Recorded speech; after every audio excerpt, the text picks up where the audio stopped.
Professor Flannery, welcome to the program. Thank you. It is truly a tragedy to see what's happening to your amazing and beautiful country. And this has been going on for days, weeks, and in fact, as we know, it all started months ago. Give us the state of play as we speak right now. Well, we've had around 17 million acres of Australia burned. 25 people have died in the flames. The impacts on biodiversity have been truly horrific. Just on Kangaroo Island alone, off the coast of South Australia, half of the koala population we think has been killed. About a third of the koala population for the northern half of New South Wales. And they're the species that are easy to count. So I think, unfortunately, that the impacts of this on our economy, on our biodiversity and on just human lives will be with us for many decades. And sadly, it's not at an end. These dry conditions look set to persist for several months yet. So why is it that it is so bad this time around? Look, we have had the driest year on record, and it follows the previous year, which was very dry as well. This year has been the hottest year on record by quite a considerable amount, about 1 degree Fahrenheit. And those conditions, they're part of the long-term trajectory of climate change, and they've conspired together with a windy season to produce these horrific fire conditions, which have just gone on and on. And I should tell you that, this was predicted by climate scientists first in the early 80s. My own Climate Council has produced 12 reports warning the government and warning people of the escalating fire risk and danger in Australia. And sadly, until it hits, very little is done. Are you absolutely sure that this is climate change caused? Yes, I'm absolutely certain. The science is telling us this. It's telling us that these extreme heat conditions we've seen this year might occur naturally once every 350 years. But once you add the influence of the human-emitted greenhouse gases, we're likely to see those conditions once every 8 years. And of course, that number will decline. It'll become more frequent as the build-up of gases continues. You, as you mentioned, started the Climate Council for Australia. And just put into perspective for us how your experience demonstrates the lack of seriousness that certainly this government, previous governments have taken climate change. Because you, if I'm not mistaken, have had to raise funds on your own for this very important scientific monitoring system. Well, that's correct. I was Australia's Climate Commissioner for 3 years. The first act of the new Conservative government in 2013 was to sack me and my commissioners and to take down our website. But we felt that the work we were doing was so important that we really went to the Australian public and crowdfunded the entity back into existence. And today we're larger and better than ever before, but courtesy of the Australian public, who understand that we need to understand the science of climate change. We need to protect ourselves with good advance warning. But the government so far hasn't been interested in this, and it is truly tragic. I can't tell you how it feels to me to wake up every morning smelling the smoke of my country burning for month after month, and knowing that we could have done something about this had we started 10, 15 years ago. How is this affecting the current Prime Minister, Scott Morrison? Because he's never taken the science seriously. And I don't even know whether he's agreeing right now that these fires are exacerbated because of climate crisis and climate change. But how long can he persist in that policy and political stance when the people, presumably people who also elected him, are feeling so angry? And obviously we've seen these pictures of him trying to meet with people, trying to go to the scenes, and people have been heckling him. Many have refused to shake his hand. How are you?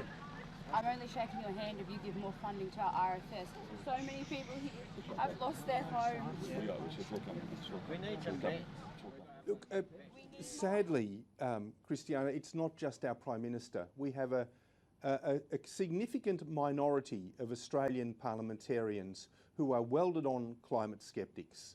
And even if the seas were lapping at their chin and their hair was on fire as a result of climate change, I don't think they'd change their mind.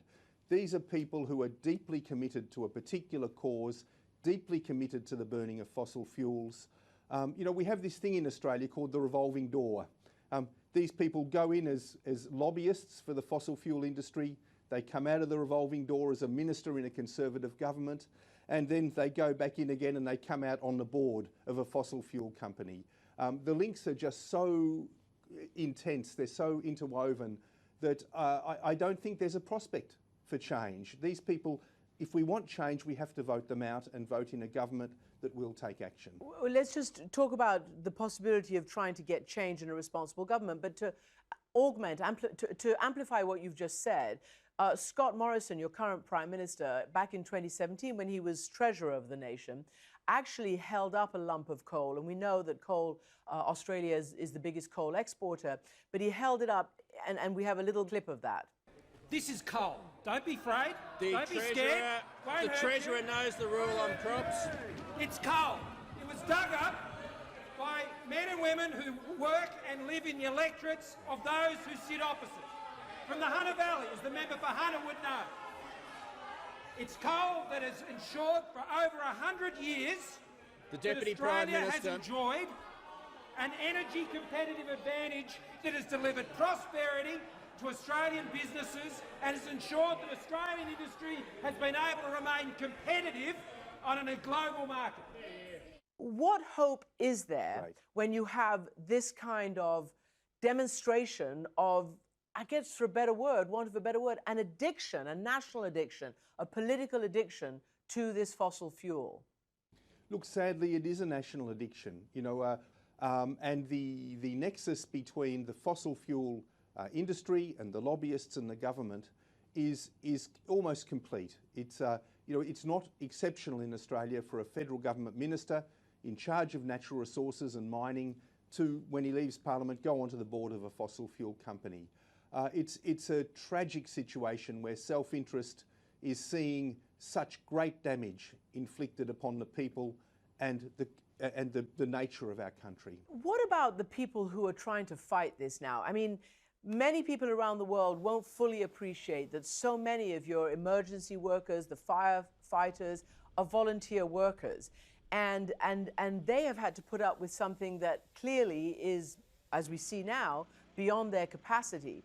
What kind of help can be brought to them? And again, we've seen this ad by the government, which has been set to pretty jaunty music about the so-called millions that they're spending, the attempt to help the emergency services. That hasn't gone down very well.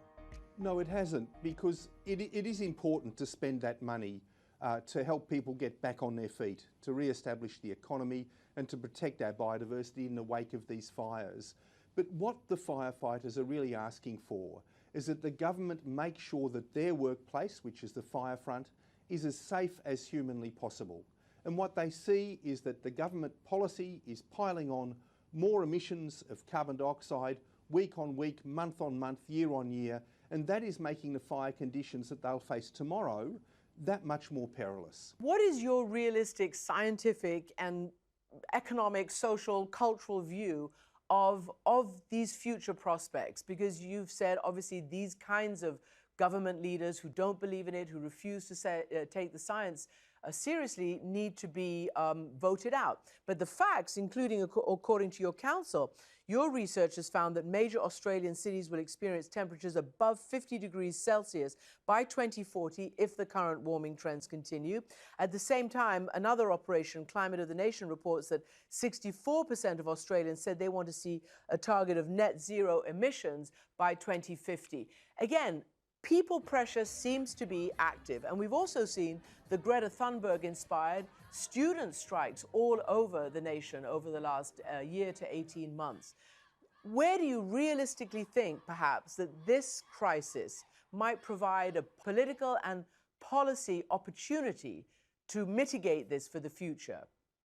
Look, I really hope so. I hope that our Prime Minister can look Australians in the face and say he will do everything he can to reduce the problem at its source, to reduce the burning of fossil fuels in this country. It's all doable. I mean, Britain has virtually done away with coal in their energy mix now. We're still heavily dependent here in Australia on the burning of coal through very old coal-fired power plants that quite frankly need to be retired. But that's not the government policy. What I think more realistically will happen is that we'll hear some nice words, some placatory words. Some of the more extreme people might be muzzled a little bit, but little meaningful action will happen. That's been the pattern of the past, and I really fear this will continue, and it will divide our society because people are deeply angered by the betrayal of one government after the other on this issue. So I hope for something better, but I can't see where it'll come from. Well, I mean, again, I have to ask you the existential question. So what next? Because even as we talk, the biggest mine that Australia has ever dreamt up is currently being dug. A huge coal mine, which might very, very seriously threaten, probably will, the Great Barrier Reef with all the runoffs and all the rest of it. What is the hope right now? What is the way to stop this? That mine's not being dug yet. The ground is being prepared for it. But the resistance that you see in the street in Australia against that mine is overwhelming. The number of people, even retired people, elderly people, who are demonstrating in front of their banks to say, do not fund this mine. The economic muscle that's being pulled away from that now is very considerable in this country. The truth is that Mr. Adani could probably fund that mine himself. And if that is the case, then we'll be set up for one of the greatest environmental confrontations that this nation has ever seen. Because the anger in the community about this continued obstinacy to see the reality, to see that those emissions are causing unbelievable misery on the ground in this country is infuriating. And we are becoming a deeply divided country. It's one of the saddest things that I have seen. I hope for so much better for this beautiful place that I live in. Well, you just mentioned the name of the man who's funding the mine. We really hope that he listens to you. And it will be very interesting to see how people whose lives are at stake and their well-being and their country react going forward. Professor Tim Flannery, thank you so much for joining me. Thank you. A break in the weather. Visibility at 900 metres. This Bell Long Range helicopter was finally given clearance to fly. 03 for departure, coastal. On board, Ian Jauncey, the air attack supervisor for the New South Wales Rural Fire Service. Because it's been so smoky and everything, they've got very little intel on exactly what the fire's doing. Yeah. So they're trying to just get some eyes in the sky. Since the border fire that crossed from Victoria into New South Wales roared through parts of the far south coast over the weekend, decimating townships, firefighters have been unable to get an aerial view of the monster they're battling. Until now. With a front stretching more than 60 kilometres wide, it's burned all the way to the sea, engulfing one of Eden's largest employers, the woodchip mill. But as the smoke billowed, and will continue to for weeks, possibly months, this enormous wood pile nearby lies untouched, as does the jetty. Have protected that well. The priority for firefighters isn't the massive blaze burning out of control, but rather the smaller fires that have jumped containment lines, posing new threats to homes and townships. There'll be a lot of hot, smouldering stuff near the edges of the fire there. As soon as that hot, dry wind comes in, it'll activate the fire again and it'll start moving. We're now airborne over the top of the Eden Township. Visibility is a bit better down here. Look, if we can go ahead and please launch and we'll task them from here. This is the first time the Rural Fire Service has been able to take to the skies here on the far south coast of New South Wales to assess the full extent of the fire damage. Smoke has just been too thick, grounding all aircraft for days. Well, those water bombing aircraft have just been activated, allowing them to hit those fire hotspots as much as possible before conditions deteriorate on Friday. Two Black Hawks soon appeared as Ian and pilot Mick Kennedy directed them to nearby dams to fill up their 3,000-litre buckets with water and extinguish identified hotspots. Turn to your 2 o'clock and you'll see smoke up here on the ridge. But it was Georgia Peach, the Ericsson sky crane, that made the biggest impact. It's like clockwork, isn't it? Sucking up 9,800 litres of seawater at a time, she got to work dousing the flames. And that's sexy. After 2 hours in the air, it was back to base to refuel before heading out again. The fire, from my opinion, is a bit closer than what I originally thought from Eden, so we'll continue to do monitoring and working with the ground crews. For the specialised pilots who've been part of the aerial attack in this ongoing bushfire crisis, there's nowhere else they want to be. No one likes to see houses burn, no one likes to see property or life lost, but the guys are here, they just want to help, they just want to get to work. Anna Corrin, CNN, Merimbula, New South Wales, Australia.